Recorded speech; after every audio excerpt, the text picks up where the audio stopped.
नमस्कार, स्वागत है आपका। आप देख रहे सी न्यूज भारत। मैं हूं आपके साथ इशिता। वक्त हो गया खास खबर का। आज जिला मुख्यालय दबरई फिरोजाबाद स्थित सर्किट हाउस में एक प्रेस वार्ता का आयोजन किया गया, जिसमें गौ सेवा आयोजन समिति के सदस्य रमाकांत उपाध्याय ने इलेक्ट्रॉनिक व प्रिंट मीडिया के पत्रकारों से संवाद किया। प्रेस वार्ता में रमाकांत उपाध्याय ने गौ सेवा के महत्व, गौशालाओं की स्थिति और गायों के उचित देखभाल से जुड़ी कुछ अहम जानकारियां साझा की। उन्होंने बताया कि उनकी संस्था द्वारा 4 से 5 जिलों में सक्रिय रूप से गौ सेवा कार्य किया जा रहा है। रमाकांत उपाध्याय ने बताया कि गौमूत्र से मौजूद औषधीय तत्व इतने प्रभावशाली हैं कि कैंसर जैसी गंभीर बीमारियों से भी यह रामबाण की तरह कार्य करता है।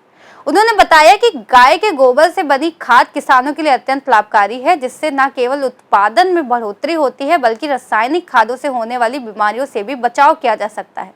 उन्होंने उत्तर प्रदेश सरकार, विशेषकर मुख्यमंत्री द्वारा गौ सेवा के लिए किए जा रहे प्रयासों की भी सराहना की और कहा कि गौशालाओं में खान पान, पानी व देखभाल की व्यवस्था को और बेहतर बनाया जा रहा है।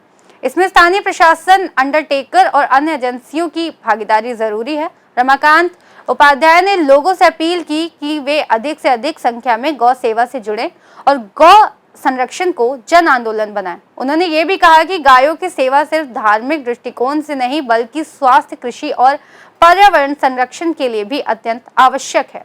देश और समाज को क्या आप जो है संदेश देना चाहेंगे?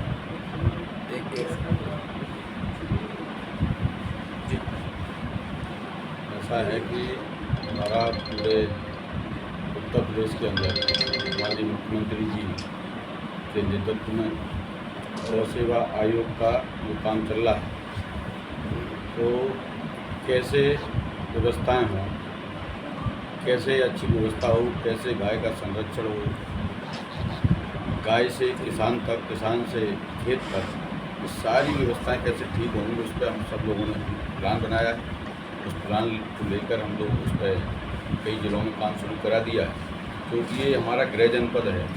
यहाँ भी वही योजनाएं, वही काम और अच्छा लागू हो, क्योंकि गृह जनपद होता है तो उसमें और जिम्मेदारियां बढ़ जाती हैं। तो इसी परिप्रेक्ष्य में पूरे उत्तर प्रदेश में हम लोगों का दौरा हो रहा है। उसी में हम यहाँ फिरोजाबाद में भी आज बैठक कर रहे हैं। एक पहले बैठक की है, एक दूसरी बैठक है। तो उसमें क्योंकि गाय जो समाधान है उसको लोगों ने समस्या बना दिया है, तो कैसे वो समाधान हो, ये सब हम लोगों ने एक पूरा प्लान तैयार किया है माननीय मुख्यमंत्री जी के नेतृत्व में। उस पर काम करने की ज़रूरत है, तो उस पर काम के लिए हम आज ये बड़ी बैठक ले रहे हैं। उस बैठक में सारे निर्देश देंगे और उस निर्देश के आधार पर गाय किसान को दी जाएगी, क्योंकि गाय का जो खूंटा है, गाय का घर है, वो किसान है, किसान का घर, वो गौशाला उसका घर नहीं है। तो जैसे ही किसान के घर गाय पहुँचे वो सुरक्षित हो जाएगी।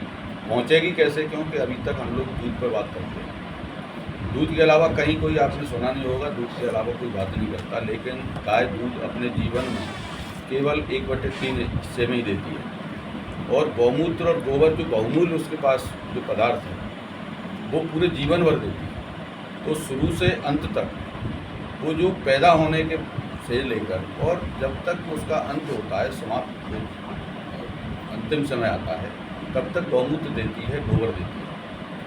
तो गौमूत्र बहुत उपयोगी चीज़ है। आप दुनिया के अंदर कोई कैंसर की आज तक दवा नहीं बनी है, लेकिन गौमूत्र को सेवन करने वाले लोगों में कैंसर नहीं होता है। ये बिल्कुल विज्ञान ने भी इसको ये कर दिया है कि हाँ, गौमूत्र में इतने तत्व हैं तो शरीर के लिए पोषक हैं। पूरे शरीर में किसी तरह की कोई समस्या हो, उनको बैलेंस करने का काम तो गौमूत्र करता है। इसके अलावा किसान खेत में अपने यूरिया डालता है, और जो गौमूत्र है उसके अंदर यूरिया है। किसान को गौमूत्र का प्रयोग करता है तो उसमें यूरिया डालने की ज़रूरत नहीं होती। तो हमने उस पर प्लान बनाया है कि किसान को हम 1 से 4 गाय देंगे। उसका जो 50 रुपये सरकार देती है वो किसान को देंगे, सीधे उसके खाते में देंगे, क्यों? किसानों की सरकार है। माननीय मुख्यमंत्री जी कहते हैं कि किसान समृद्ध कैसे हो, गाय कैसे बचे, पूरा उनका जो चिंतन है वो सब ये है। तो हम उसको गाय दे देंगे। उसके साथ में उसके यहाँ एक बायोगैस छोटा प्लांट, आजकल छोटे प्लांट आ गए हैं, तो बैलून के प्लास्टिक वाले प्लांट हैं, सीमेंट वाले प्लांट हैं।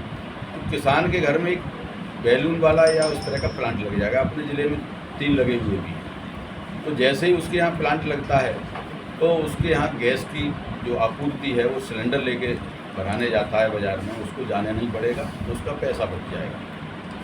पैसा हम उसको खिलाने के लिए दे ही रहे हैं। गैस उसको मिल गई एक बार, वो कहते हैं ना कि एक बार इन्वेस्टमेंट करना है लगातार कई वर्षों तक उसको लाभ मिलेगा।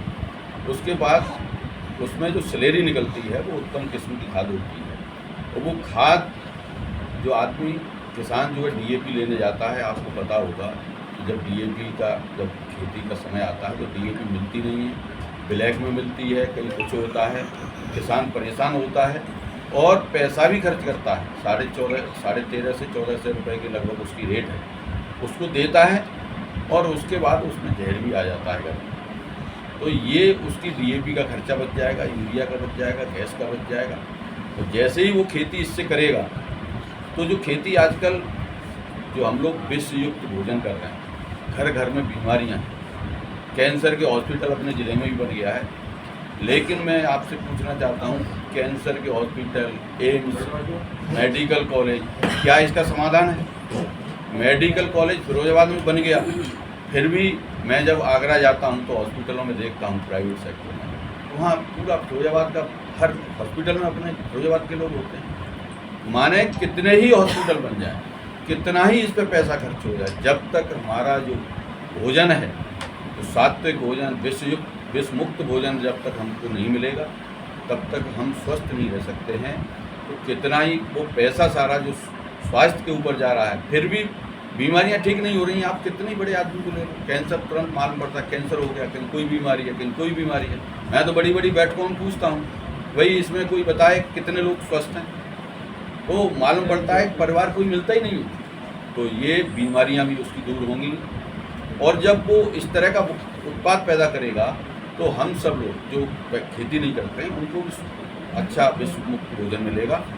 तो ये सारी चैन जब चलेगी, पानी की बचत करेगा, क्योंकि जैसे ही खेती इससे शुरू होगी, प्रकृति का चक्र है वो ठीक हो जाएगा, केंचुआ आ जाएगा खेती में। और ये पूरा 1 मिनट का और विषय है, तो ये पूरा चक्र है, उसमें प्रकृति का, पानी का, ये सबका संरक्षण किसान के द्वारा हो जाएगा। और साथ में ही वो सरकार को भी पैसा बचा के दे देगा, क्योंकि जो एक बोरी जो डीएपी किसान लाता है तो 2417 रुपये उसको सरकार सब्सिडी देती है, वो 2417 रुपये बचा देगा। यूरिया में 2000-2100 के लगभग पैसा खर्च होता है जो सरकार का, वो बचा देगा। और इसके बाद गैस लाता है उसमें भी सरकार 340 रुपये की लगभग सब्सिडी देती है। ये बड़ा अमाउंट वो सरकार को भी वापस दे देगा। तो ये चक्र है कि सरकार पर पैसा वहाँ से गाय के लिए सरकार देगी, वो किसान की सभी लाभ करते हुए गौमूत्र और गोबर के आधार पर सब किसान का और हम सब लोगों का जीवन को बचाते हुए, ये बड़ी बात है, इसको आप हल्के में न लें। ये बड़ी बात है कि हम किसान ही हम सबको बचाते हुए और इस सरकार को भी बचा देगा। अपने शास्त्रों में वर्णन है, गावो विश्वस्त मात्र है। गावो विश्वस्त मात्र इसलिए कहा गया है कि वो सब कुछ बचाने। फिरोजाबाद से सी न्यूज संवाददाता सनेश कुमार गुप्ता की रिपोर्ट। गौ सेवा को लेकर हुई ये प्रेस वार्ता एक सकारात्मक पहल है जो न सिर्फ गौ संरक्षण को बल देती है बल्कि स्वास्थ्य, समाज और टिकाऊ खेती की दिशा में भी मार्गदर्शन करती है। रमाकांत उपाध्याय द्वारा दी गई जानकारी निश्चित ही लोगों को गायों के महत्व को समझने और सेवा के लिए प्रेरित करने के लिए मददगार साबित होगी। इस खास रिपोर्ट में फिलहाल इतना ही। देश और दुनिया की तमाम बड़ी खबरों के लिए बने रहिए सी न्यूज भारत के साथ।